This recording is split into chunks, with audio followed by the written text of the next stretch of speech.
What is up, my Watt movie realists? Once again, I am Matt, and I'm back for another real review. No Jeff this week. He's got some personal things going on, so let's just say keep him and his family in our prayers. All thoughts and good vibes going their way. But I'm here to talk to you about a movie that I'm sure a lot of us are glad we will never have to see a trailer for ever again if you've gone and saw a movie in the theater recently, and that is none other than Blumhouse's and Universal's Speak No Evil, starring James McAvoy, Mackenzie Davis, and Scoot McNairy. Um, Listen, I joke because this movie had trailers playing in front of almost every single movie I could think of that I saw in theaters recently, whether that be Deadpool, Alien, Romulus, just the every movie recently seems to have had this trailer play in front of it, and it was like, all right, we get it, and it just was like beating us over the head. Well, this movie is finally coming out. It is here, and honestly, it exists.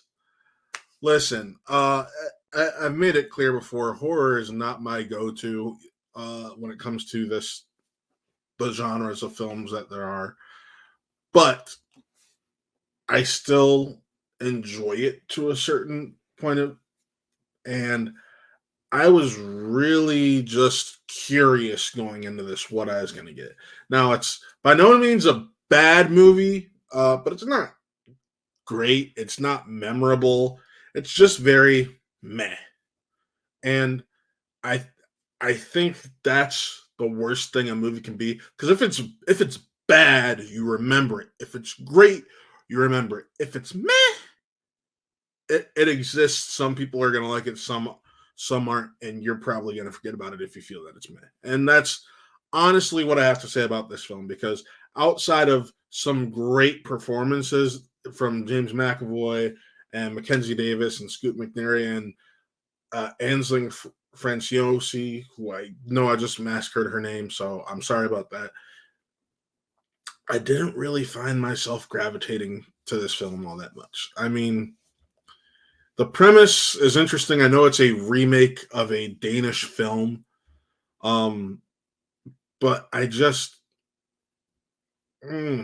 wanted to enjoy it more, and I felt that at points they just it was drawn out. I felt the runtime. It's only an hour and 50 minutes, and I can't tell you how many times I was just checking my watch, just trying to figure out how much was left, because I was kind of bored.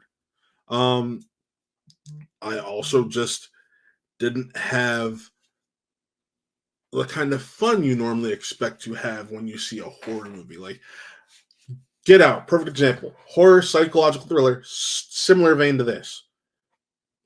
Just that had me on the edge of my seat, sucked in, didn't want to leave the theater.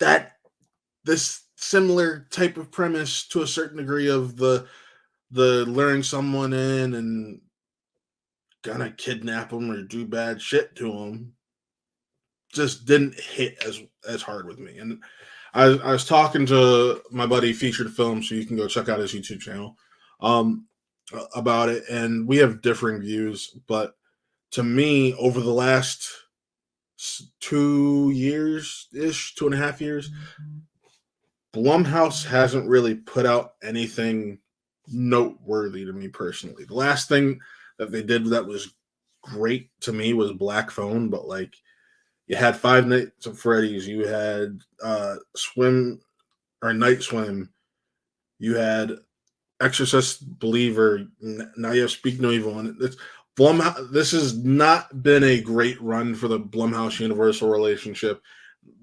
The upside is Blumhouse movies don't cost a lot to make, so therefore, 9 times out of 10, they are making profit, which I have no issue believing this will. It wasn't for me. I can't think of anything outside of McAvoy's performance that was extremely memorable. And even then, it was just at times awkward, at times funny, but nothing that really sticks out and makes me want, even the day after seeing it, that makes me want to be like, yeah, this movie's great. It exists. And it sucks.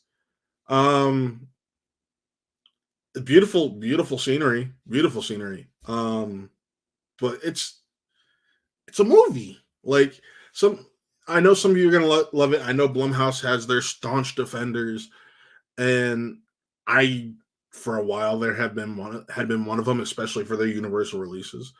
Um, but there's not much you can do about it. Go see it for yourself. Let me know what you think in the comments. Remember to like and subscribe to this video.